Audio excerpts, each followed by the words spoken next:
J'ai un titre de message assez spécial dont j'aimerais partager avec vous. Je crois que Dieu va nous parler. Michée chapitre 6, le verset 8, le texte est devant nous. La Bible dit « On t'a fait connaître, ô homme, ce qui est bien ». Soulignez dans votre Bible ce qui est bien. On t'a fait connaître, ô homme, ce qui est bien et ce que l'Éternel, ton Dieu, demande de toi. Numéro 1, c'est que tu pratiques la justice. Numéro 2, que tu aimes la miséricorde. Numéro 3, et que tu marches humblement avec ton Dieu. J'aimerais que tu dises à quelqu'un à côté de toi, Dieu est en train de te parler. Dis à quelqu'un d'autre, Dieu est en train de te parler. On t'a fait connaître, ô homme, et tu mets ton nom, c'est que, ô homme, c'est qui est bien. Donc, il y a des choses qui sont bien dans la vie. Toutes les choses ne sont pas bien. Et c'est que l'Éternel demande de toi.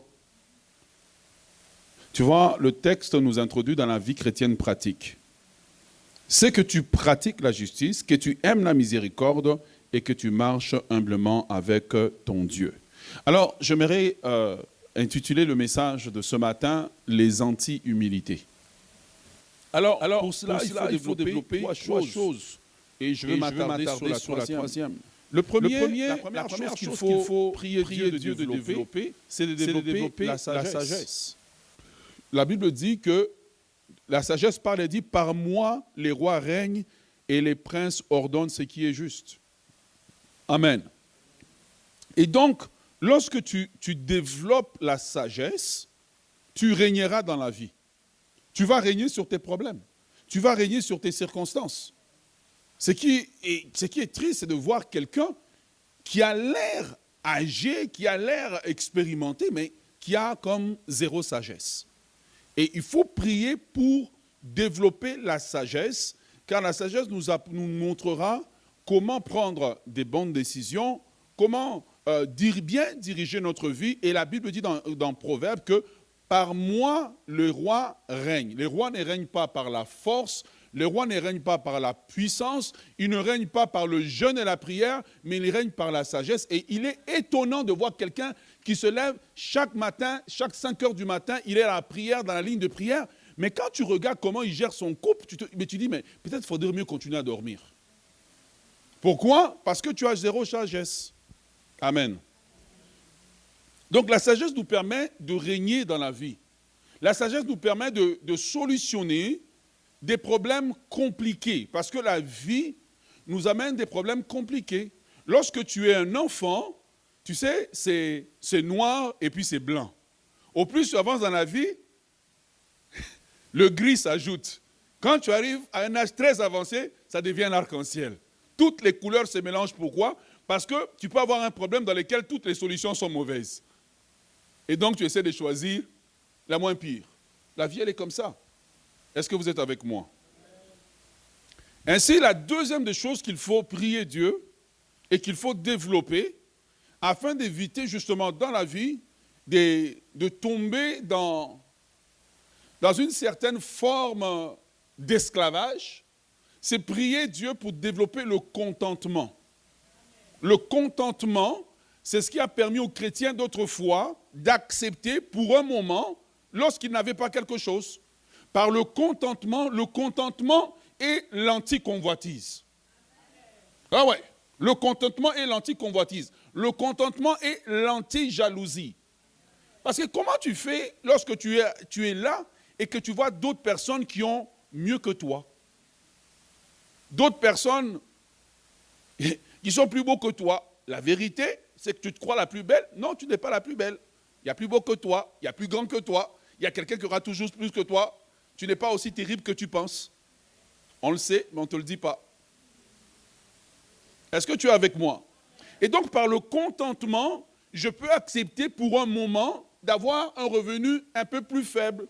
Par le contentement, ça me permet de ne pas vivre au-dessus de mes moyens. Le problème que les gens ont dans leurs finances, c'est qu'ils vivent au-dessus de leurs moyens et ils prient Dieu tout le temps. Tu es le Dieu des miracles. Ah, même Dieu lui-même. Tu es le Dieu des miracles. Dieu dit, il développe le contentement et tu apprendras à vivre sagement dans les moyens que tu as. Ne te paye pas une chaussure à $500 quand ton salaire est de $1 200 par mois. Le contentement t'apprendra à porter la même robe pour 2 mariages et tu ne mourras pas. Laisse-les parler, mais sauve ton argent. Oh yes! Le contentement te permettra ça. Te permettra de ne pas stresser ton mari. Mais pourquoi je n'ai pas la robe? Mais l'autre, son mari, fait double d'argent de ton mari. Elle peut se payer autant de robes qu'elle peut.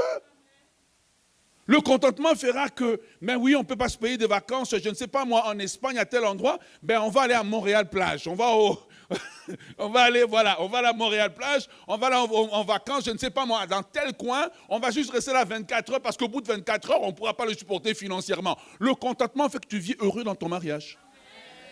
Il faut apprendre à se contenter de ce que tu as.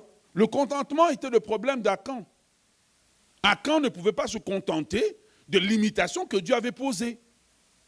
Le contentement fait que tu te payes une maison ou un appartement que tu peux te payer. Le problème de beaucoup de gens, ce n'est pas le diable, c'est qu'ils manquent d'avoir développé le contentement. Tu essaies de montrer à tout le monde que tu es riche, mais tu n'es pas aussi riche que tu le montres. Toi, tu as payé ça en 3-4 paiements ou bien pendant un an. Lui, il a payé ça en un coup. Le contentement fait que les gens sont jaloux. Mais je vous serais étonné de 2 sœurs qui marchent ensemble, mais l'autre déteste, l'autre est jalouse. Mais... Hein? Le contentement.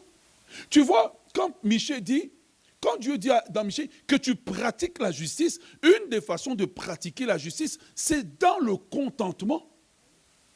Je me souviens d'une époque de ma vie où ce n'était pas si glorieux. Il y avait des voitures qui parlaient en langue. Et puis je voyais les autres avancer et j'avais développé une phrase. Waouh, je suis content pour toi. Je suis content pour toi veut dire je suis triste pour moi. Mais je suis content pour toi parce que la Bible dit, réjouissez-vous avec ceux qui se réjouissent. Le contentement fera que tu n'essaieras pas de paraître ce que tu n'es pas. C'est par le manque de contentement que comment ça s'appelle? La vie est remplie de beaucoup de gens qui sont faux, qui sont hypocrites, qui paraissent saints mais qui ne sont pas saints, qui paraissent justes mais qui ne sont pas justes, qui paraissent gentils mais qui ne sont pas gentils.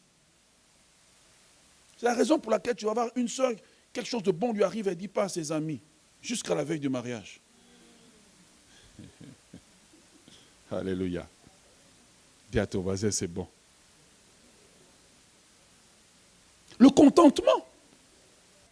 Tu vois, le contentement, c'est l'antidote aussi à l'orgueil. Pourquoi est-ce que quand tu viens, tu dois stationner ta voiture loin? Parce qu'elle fait... Non, stationne ta voiture. C'est ta voiture. Ouais. Le contentement. Le contentement fait que tu viens à l'église et tu portes les habits que tu as. Tu ne dis pas, je ne viens pas à l'église parce que je n'ai pas d'habits. Dis-moi, lundi ou vendredi, tu te promènes comme Tarzan. Tu es habillé. Alors viens avec ce que tu as, montre les moyens que tu as. Sois humble, sois simple. Est-ce que ça aide quelqu'un? Quelqu'un acclame le Seigneur.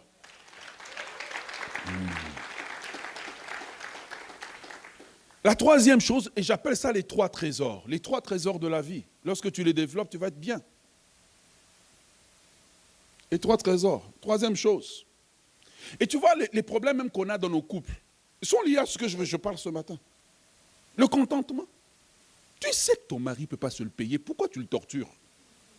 Le fait qu'on t'a marié ne veut pas dire que...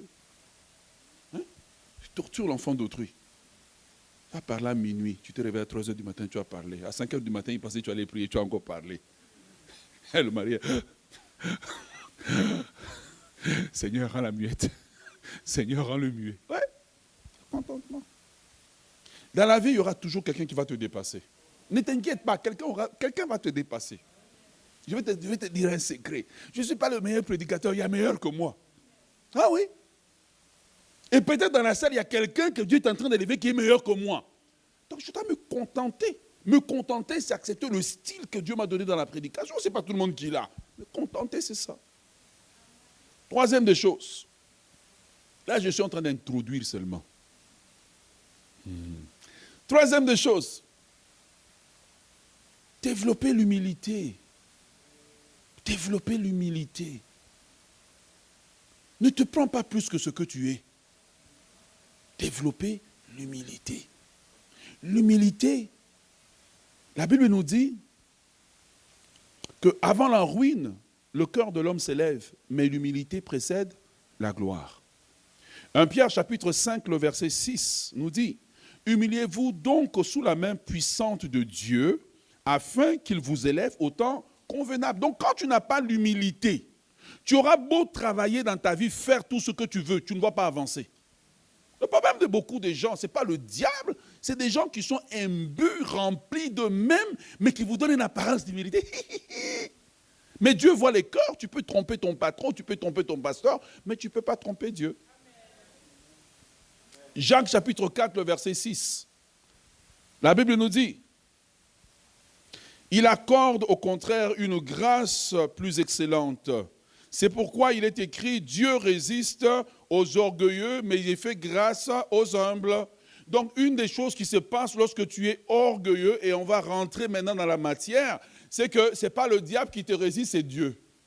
Parfois là, quand tu chasses les démons, ce n'est pas les démons qu'il faut chasser.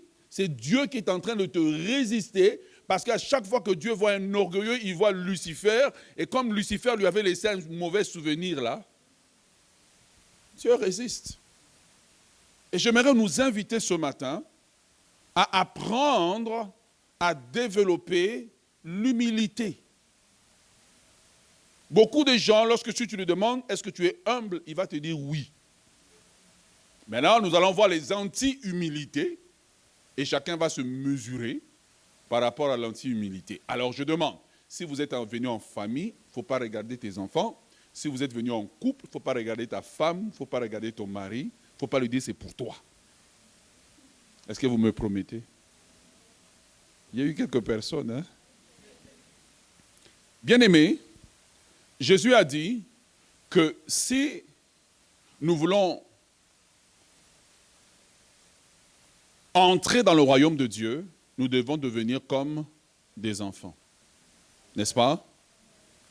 Ensuite, il dit que si nous voulons être le plus grand, nous devons être le serviteur de tous. Donc nous réalisons qu'une des clés pour percer dans le royaume de Dieu, c'est la clé maîtresse, c'est l'humilité.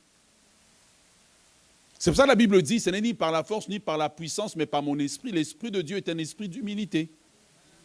Beaucoup de gens avancent dans la vie, ils sont imbus d'eux-mêmes, remplis d'eux-mêmes, donc pas remplis du Saint-Esprit, remplis d'eux-mêmes. Et je vais vous le montrer dans un moment. L'humilité est un vêtement que la Bible nous appelle à porter. La Bible dit, revêtez-vous d'humilité. Beaucoup de problèmes de couple seraient solutionnés si on serait humble. Ouh. L'humilité nous permet de recevoir les bénédictions et de maintenir les bénédictions. Là où il n'y a pas d'humilité, c'est très difficile de progresser. Et beaucoup de gens semblent être humbles, mais ne sont pas humbles. Or, Jésus dit que je suis doux et humble de cœur. Un des caractères de Christ, c'est l'humilité. Par l'humilité, ça va te permettre de progresser dans la vie. L'humilité te permettra de garder des amitiés. L'humilité te permettra de progresser rapidement. Mais beaucoup de gens ne sont pas humbles. Et parce qu'ils ne sont pas humbles, Dieu leur résiste. Ils pensent que c'est le diable qui leur résiste. Dieu voit l'orgueil qui est dans ton cœur. Et cet orgueil fait que Dieu te prive de tes choses précieuses. La clé pour accéder à tes choses précieuses, c'est l'humilité. Ce n'est pas plus de travail, ce n'est pas plus de prière, c'est le développement de l'humilité. Ok, donc je vais voir avec vous ce matin 4 anti-humilités. Première anti-humilité, les faux raisonnements. Dis à ton voisin les faux raisonnements. Ésaïe chapitre 14, le verset 12 à 14. La Bible dit, « Comme tu es tombé du ciel, astre brillant », ce texte, selon les théologiens, se réfère à Lucifer, « Fils de l'aurore, te voilà abattu par terre, toi qui terrassais les nations. » Regardez, tu terrassais les nations, te voilà abattu par terre. Pourquoi? Parce que tu disais dans ton cœur, je monterai au ciel. Faites attention aux gens qui parlent trop au jeu. Faites attention aux gens qui ont trop d'assurance en eux-mêmes. Je suis belle. Qu'est-ce qui te garantit que tu seras belle demain? Pendant que tu es dans la fleur de l'âge, que les hommes t'approchent, tu fais des fiers. Je suis belle. Je me hisserai sur mon trône, au-dessus des étoiles de Dieu. Il dit d'abord, je monterai au ciel, je me hisserai sur mon trône, au-dessus des étoiles de Dieu. Je siégerai sur la montagne de la rencontre à l'extrême nord. Je monterai au sommet des nuages. Je ressemblerai au Très-Haut. Bien-aimés, vous allez voir que tout ça, Lucifer le disait, mais ne le disait pas la bouche ouverte, mais il le disait dans son cœur. Il y a beaucoup de gens que quand tu les regardes, ils ont l'air simples, mais il y a un but de même, mais dans leur raisonnement. Et ils ont un faux raisonnement. Est-ce que tu es avec moi? Le faux raisonnement fait que, parce que tu as la peau claire, tu penses que tu es supérieur aux autres. Tu ne le dis pas. Il y a des personnes mariées. Tu es marié à ton mari. Et pour toi, tu l'as seulement marié parce que il fallait sortir du célibat, mais tu sais qu'il ne me mérite pas. Ouais. Tu vois, c'est même la raison pour laquelle tu ne veux pas te donner à lui. Parce qu'il n'est pas de ma classe. Il y a des gens qui ont des faux raisonnements parce qu'ils viennent d'une certaine région. Et puis, ils pensent que non, nous les gens de notre région, on est supérieurs aux autres. Mais il ne le dira pas la bouche ouverte, comme Lucifer ne le disait pas la bouche ouverte. Il y a des gens qui ont des faux raisonnements. Tous les gens qu'on voit qui sont racistes là, c'est un faux raisonnement. Parce qu'au fond, si tu remontes dans sa lignée, tu vas trouver des ancêtres d'une autre couleur. Est-ce que tu es avec moi? Le faux raisonnement a été le début de la chute de Lucifer. Pourquoi? Parce qu'ils ont un faux raisonnement.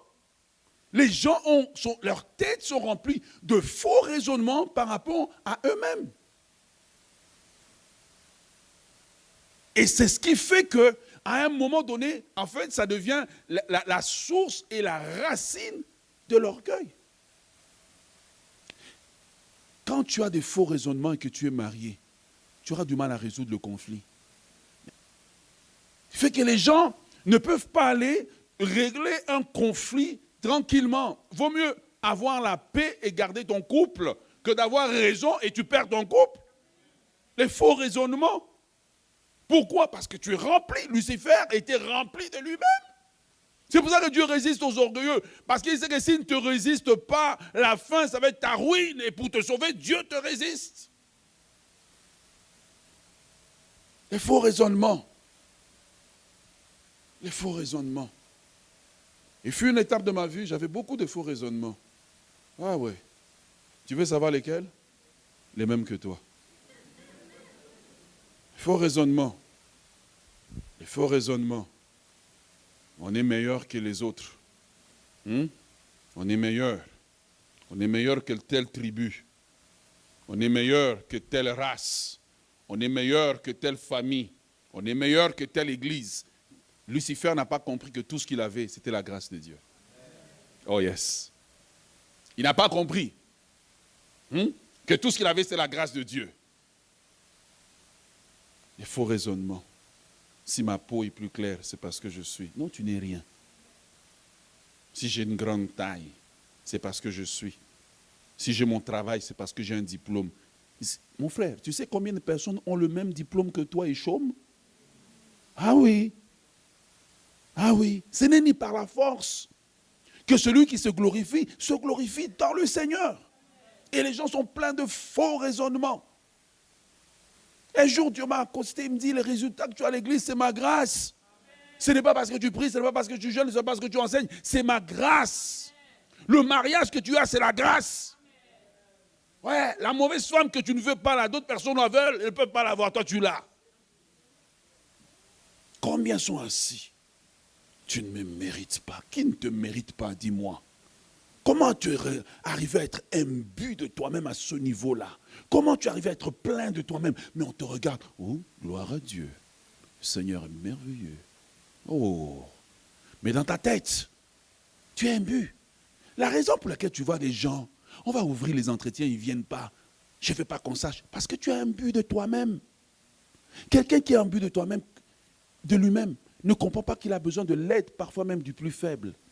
Regardez, lorsque vous regardez la nature, vous allez voir un rhinocéros. Il n'est pas un rhinocéros, oui, rhinocéros ou hippopotame. Il est grand, il est puissant, mais il y a quand même un petit oiseau qui est sur son dos en train de lui enlever, comment on appelle ça? Les insectes.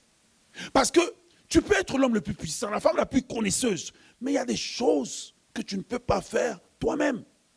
Et le fait de ne jamais être capable de demander de l'aide, c'est un signe qu'il y a un anti-humilité et qui fait qu'au lieu que les choses soient faciles pour toi, les choses sont difficiles.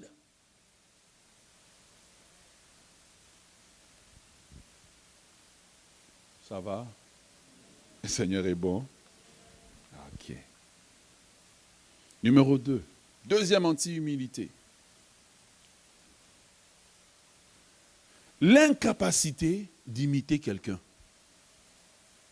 Ton problème, c'est que tu veux être un original. Et tu perds beaucoup de temps. Paul dit aux Corinthiens, 1 Corinthiens chapitre 11, le verset 1, il dit, soyez mes imitateurs. Comme je suis imitateur de Christ. Et tu vois, beaucoup de gens ne peuvent pas avancer. Parce qu'ils ne sont pas capables d'imiter. La Chine est arrivée là où elle est, parce qu'elle a juste imité. Vous vous souvenez, pour ceux qui sont plus âgés, il y a environ 30 ans, tout le monde riait de la Chine. N'est-ce pas? Tout le monde riait. Oh, c'est un produit chinois, c'est mauvais. Mais aujourd'hui, quand tu vois Made in China, toi-même, tu vas l'acheter. Et je me souviens à l'époque, quand Dolorama est arrivé, d'imiter le succès de quelqu'un, d'imiter ce que l'autre fait, a fait qu'une nation est sortie de la pauvreté.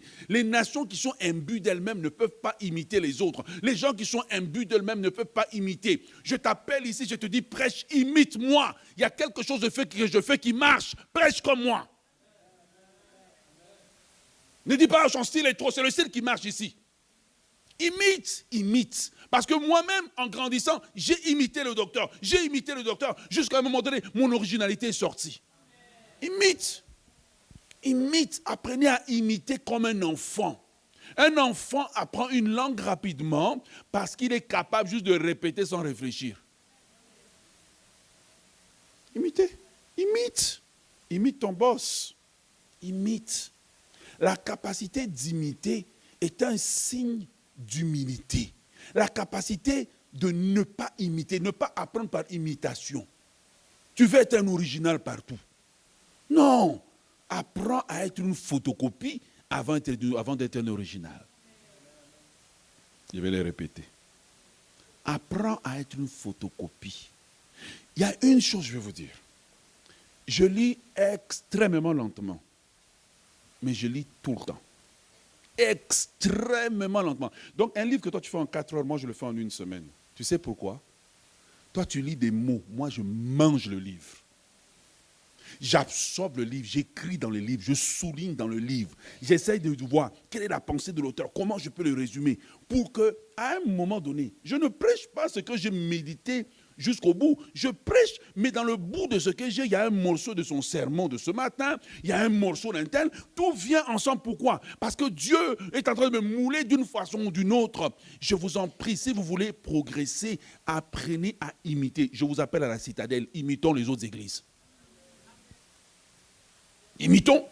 Si leur protocole est bon, envoyons des gens là-bas aller apprendre à faire le protocole. Ne dites pas, chez nous à la citadelle. Non. Soyez humbles. Le royaume de Dieu appartient à ceux qui sont comme des enfants. Et l'enfant n'est pas gêné d'imiter. L'enfant n'est pas gêné de dire à quelqu'un, apprends-moi. Mais le jour où on dit ici, on va emmener quelqu'un pour vous apprendre à faire le protocole, tout le monde boude. Non, moi personne ne va m'apprendre. Tu es qui toi? Sois humble, apprends. Apprends. Assieds-toi avec le pasteur. Comment tu fais pour que quand tu prêches, tu as de la fluidité comme ça? Apprends, imite, essaye chez toi, essaye dans la salle de bain, essaye. Et puis quand tu te lèves devant, tu dis, j'ai beaucoup appris de lui. Imite et aie le courage de dire de qui tu as appris. Apprenez à imiter. Apprenez à imiter, à photocopier. Imiter te permettra d'apprendre l'excellence sans payer le prix de l'excellence. Imiter te permettra de progresser rapidement. Imiter va développer ton humilité dans le sens que tu seras une personne moins offensée.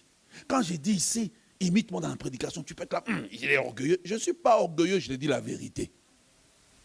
Imite, soyez mes imitateurs. Paul dit à Timothée, ce que tu m'as entendu enseigner devant plusieurs témoins, enseigne-le. Qu'est-ce qu'il doit enseigner? Ce qu'il a entendu. Paul enseignait pas en privé, mais en public. L'humilité. Ton problème, c'est que tu veux être un original. Ouais. En réalité, tu n'es pas un original. L'ADN que tu as appartenait à ton père, à ton grand-père. Donc personne n'est un original. Ceux qui progressent, c'est ceux qui ont développé l'art d'imiter. Tu veux partir en affaires, imite quelqu'un qui est déjà dans le domaine. Pourquoi tu veux être un original? Imite d'abord, à partir de l'imitation, ton originalité va sortir. Tu veux partir en affaires.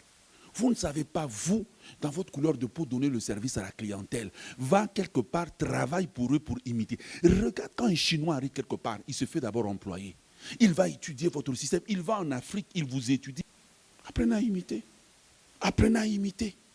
Apprenez à imiter. Vous allez progresser dans la vie. Vous allez aller loin dans la vie. Imite même comment quelqu'un sourit.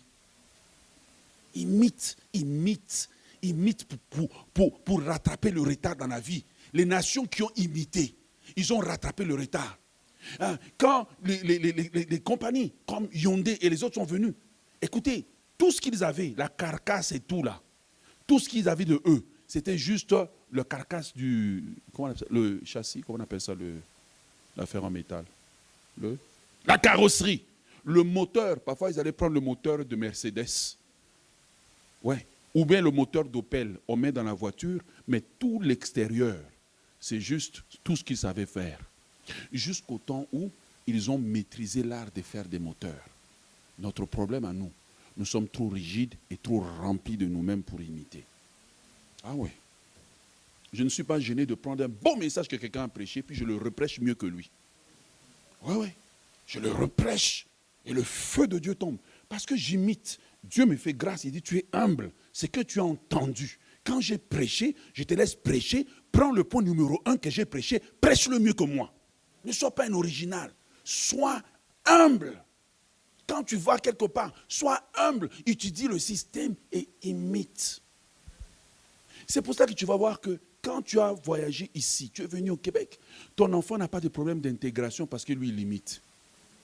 Mais toi qui es rigide, tu es rigide, ça ne marche pas. Un anti-humilité, c'est l'incapacité d'apprendre par imitation. Ici, on parle comment? Ici, on salue comment? L'enfant ne dit pas, quand j'étais en Espagne, c'était comme ça. L'enfant ne se réfère jamais à un passé. L'enfant se réfère toujours au présent et à l'avenir. Imiter, imite, apprends, regarde comment on joue au piano, comment on chante. L'école de l'humilité, mais tu t'étonnes, mais quand je fais la gloire descend. Mais tu as l'impression que je suis un original? Non, je ne suis pas un original. C'est que tu as appris de moi, en présence de plusieurs témoins. Beaucoup de gens ne veulent pas démontrer qu'ils ont appris de quelqu'un. Et ça, c'est un signe d'orgueil. Et Dieu résiste aux orgueilleux. Oh yes, Dieu résiste aux orgueilleux. Tu vois, Dieu résiste. Et le fait de dire j'ai appris ça de quelqu'un, c'est une façon pour toi d'honorer la personne. Et parce que tu as honoré, Dieu amène sur toi. Oh yes, Dieu amène sur toi. J'ai appris à prêcher. Quand j'apprenais à prêcher, mon ami, écoute, j'aimais beaucoup T.D. Jakes, alors j'ai passé le temps à l'écouter. Et c'est pour cela qu'aujourd'hui, je peux faire du T.D. Jakes en français. Oh yes. Oh ouais. L'imitation a fait que j'ai développé un style original. Imite. Imite, apprends, regarde. Tu veux cuisiner? Oh moi, pourquoi? C'est des paresseux qui cuisinent sans recette de cuisine. Est-ce que tu sais qu'une recette de cuisine est une façon pour toi d'apprendre à imiter? Tu vas apprendre à faire des gâteaux, mais tu veux faire des gâteaux comme là où tu viens là. Mais ces gâteaux ici, tu ne peux pas tu risques de tuer. Imite. Dis à quelqu'un, imite. Je vous encourage à partir d'aujourd'hui de devenir des personnes qui apprennent à imiter. Imite. Assieds-toi avec la personne, dis-lui, explique-moi. Moi, j'aimais les disciples, ils sont avec Jésus. Jésus explique la parabole de la semence. Jésus prêche la parabole de sémence. Les disciples le prennent en privé. Il dit, explique-nous la parabole. Dernièrement, le Seigneur m'a parlé là-dessus. J'ai dit, mais pourquoi les disciples ont demandé aux disciples, à Jésus, explique-nous la parabole. Et là, le Seigneur me montre qu'en fait, Jésus avait prêché, mais il n'avait pas tout prêché. Aux imitateurs, il donne quelque chose de plus profond. Quand tu imites, tu vas découvrir dans ce que l'autre fait quelque chose de plus profond que ce qu'il y a. Pour progresser rapidement, il faut apprendre à imiter. Mon ami, je suis une photocopie de plein de gens. Tu n'as même pas idée. Alors là, tu es déçu. J'ai plus de valeur devant tes yeux, quoi. Donc si j'ai plus de valeur, c'est parce que tu es orgueilleux. Je suis une photocopie de beaucoup de gens. Je peux switcher d'une personne à l'autre parce que j'ai appris que pour progresser, au lieu de payer 70 000 $, m'asseoir dans une école, je peux juste acheter à 15 $, imiter et puis progresser. Allez à l'école, si Dieu vous a appelé, faites-le. Mais apprenez à imiter. Ouais. Si on te donne un meeting au travail, introduis-le comme ton boss introduit. Introduis-le. Waouh. Si ton boss, quand il introduit, fait waouh. Toi aussi, quand tu ouvres la bouche, tu dis waouh.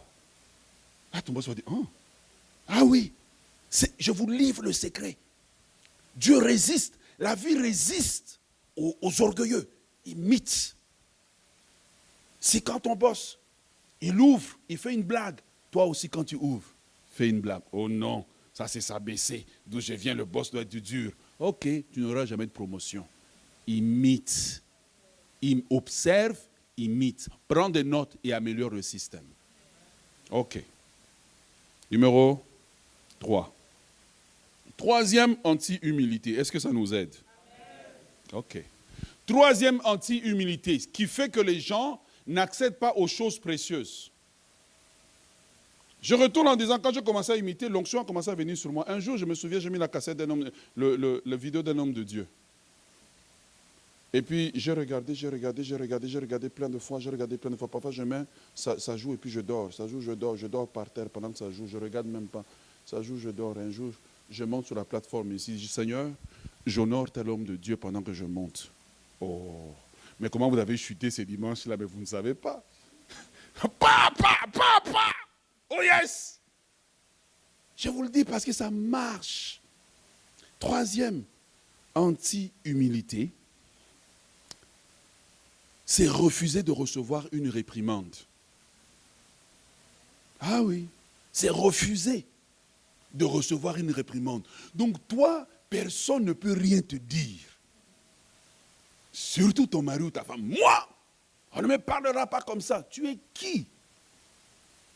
Un homme qui n'aime pas la réprimande est un homme qui ne peut pas accéder à ces choses précieuses. Est-ce que tu es avec moi? Proverbe chapitre 15, le verset 32, mettez-le à l'écran s'il vous plaît, il nous dit, celui qui rejette la correction méprise son âme. Celui qui écoute la réprimande acquiert l'intelligence. Le problème de beaucoup de gens, c'est qu'ils veulent des choses, mais personne ne peut le corriger. On te dit, écoute, quand tu montes, voilà, il ne faut pas faire comme ça, il faut te tenir comme ça, tiens-toi comme ça pour saluer les gens quand ils arrivent. Non. Personne ne peut te corriger. Et parfois, les gens les plus intelligents, ah oui. Quand tu t'en vas, ils refont exactement la même chose. Pourquoi? Parce qu'ils ne sont pas capables de recevoir une réprimande. Les gens qui progressent dans la vie, c'est les gens qu'on peut faire une réprimande et ils ne sont pas offensés et ils ne parlent pas d'une rébellion contre toi. Donnez-moi quand même un amen généralisé pour moi. Ouais. Et parfois, la réprimande, elle vient, elle est sèche. Et parfois, elle va tomber, c'est en public. Et Dieu veut tester ton cœur. Es-tu prêt pour la bénédiction? Es-tu prêt? Mais quand on est imbu de soi-même, personne ne peut te dire, personne ne peut te corriger, personne ne peut te montrer où améliorer. Toi, tu sais tout, tu connais tout, tu es omniscient, tu es omniprésent, tu connais tout, personne ne peut rien te dire. Quand personne ne peut rien te dire, personne ne peut te corriger, tu es en danger.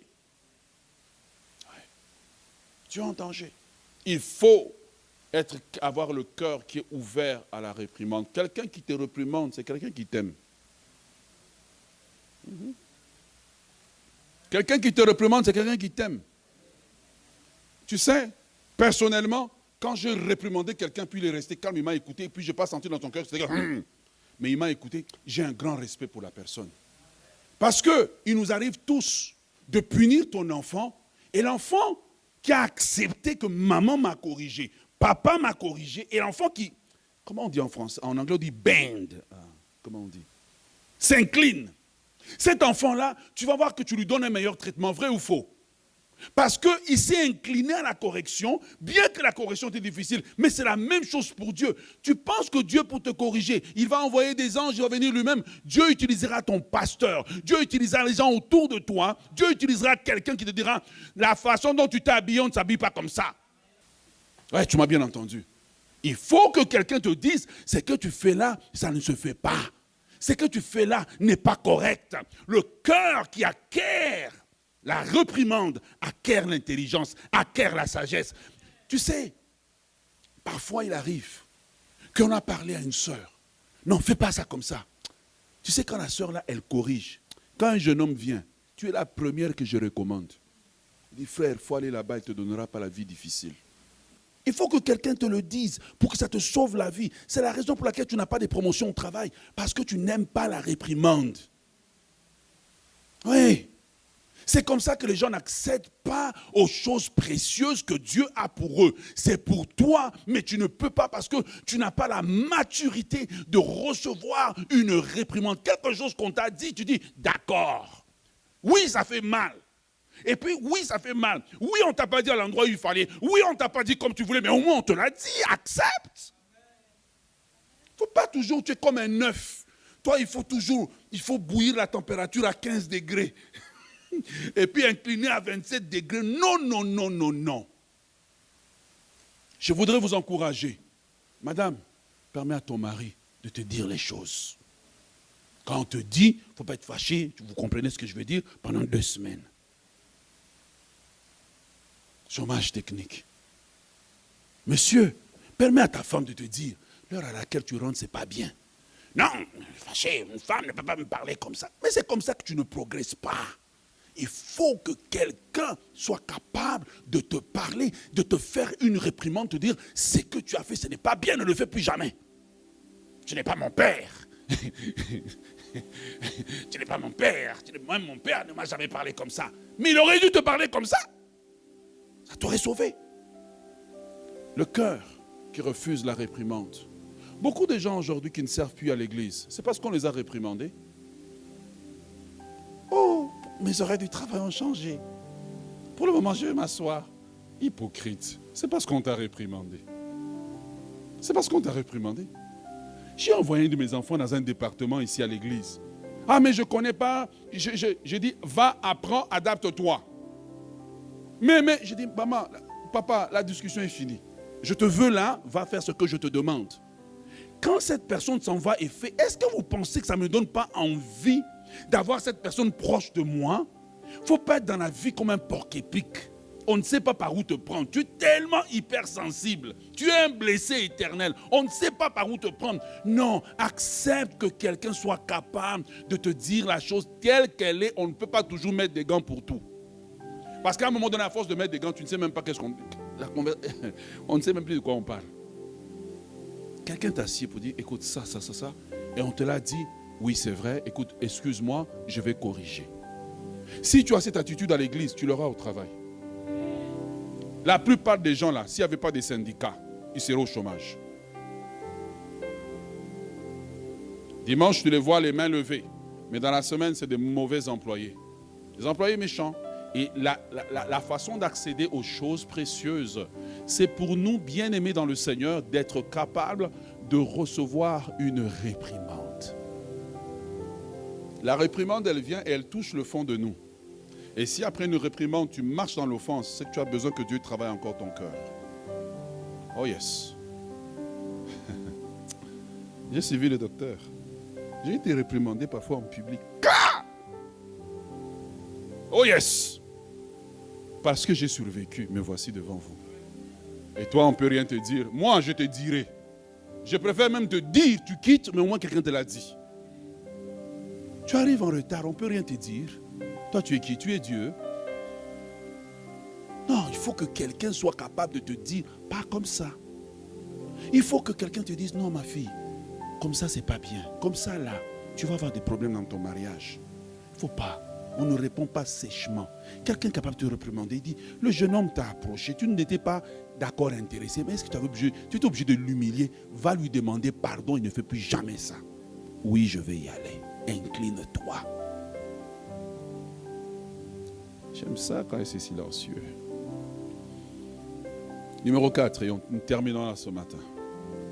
Et je vous demande d'aller chez vous, de faire les devoirs. Hein.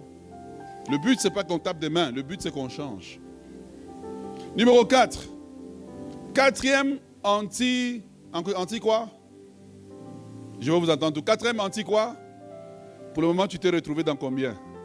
Dis dans ton cœur. Quatrième anti-humilité. Refuser obstinément de s'excuser. Refuser de demander pardon. Vous savez, il y a plein de problèmes de couple qu'on solutionnerait si les deux étaient juste humbles. Ce n'est pas le problème que nous avons, c'est les égos que nous avons. Juste demander pardon. Pardon sans se justifier, sans expliquer le contexte du prétexte de comment. Chérie, je demande pardon. Pas le lendemain, tu t'es réveillé, tu es gentil. Non, parle de la chose. Je dis, je demande pardon. Écoute, j'ai parlé, c'est parti plus vite que moi. Je demande pardon, prochainement je ferai mieux. Mais il y a la reverse de ça. Les orgueilleux, c'est aussi les gens qui refusent de pardonner. On va te demander pardon combien de fois? On t'a demandé pardon le matin, on t'a acheté des nouvelles chaussures, on t'a acheté de nouveaux habits. Non, tu es toujours sur l'affaire. Tu es orgueilleux. Même Dieu, quand on lui demande pardon une fois, il pardonne. Tu vois, la Bible nous dit dans le livre de 1 Samuel, de 2 Samuel, chapitre 13, on lit l'histoire du frère de la sœur d'Absalom qui a été violée. Et Absalom a décidé de se faire vengeance. Et quand il a fait vengeance, il a tué son frère. Et qu'est-ce qui s'est passé? C'est qu'au lieu que Absalom aille même demander grâce à son père, la Bible dit que Absalom prit fuite. 2 Samuel chapitre 13, le verset 34. Absalom prit fuite. Or, le jeune homme placé en sentinelle leva les yeux et regarda, et voici une grande troupe venait sur le chemin qui était derrière lui du côté de la montagne. Pourquoi Absalom a pris la fuite? Il a tué son frère, mais il ne voulait pas juste aller demander pardon, j'ai mal agi. Combien de personnes savent qu'ils ont mal agi, ne peuvent pas juste aller s'excuser et réparer la relation? La raison pour laquelle tu as des nouveaux amis à tous les 2 ans, c'est parce que tu n'aimes pas demander pardon. Tu préfères prendre le risque d'avoir des nouveaux amis, changer des amis. Parce qu'au fond, tu n'es pas une personne conciliante. Les gens qui demandent, qui savent s'excuser, c'est les gens qui gardent les amis. Et c'est les gens qui, lorsqu'ils savent s'excuser, Dieu aussi leur fait grâce. Dieu résiste aux orgueilleux. La raison pour laquelle beaucoup de gens n'ont pas accès à leurs choses précieuses, remplis d'eux-mêmes. Tu sais, on pense, quelqu'un qui est orgueilleux, exemple, quand on voit le pasteur qui rentre avec le service de sécurité, oh, il est orgueilleux maintenant. Frère, ça ne me dit absolument rien. Mais c'est le protocole qui le demande. Est-ce que tu es avec moi? On voit quelqu'un, peut-être, je ne sais pas moi, il te fait la remarque directement, il est orgueilleux. Ce n'est pas ça être orgueilleux. Être orgueilleux, c'est de te voir au-dessus de ce que tu es toi-même. Et je nous demande aujourd'hui d'être capable d'être ces personnes qui sont capables de réparer une relation lorsqu'elle est brisée, pas juste changer. Les gens qui changent d'église, c'est parce qu'ils ne peuvent pas réparer. Ils préfèrent prendre la peine d'aller ailleurs et tout recommencer. Et ce qu'ils ne comprennent pas, c'est que la leçon que tu n'as pas apprise ici, elle va t'accompagner ailleurs.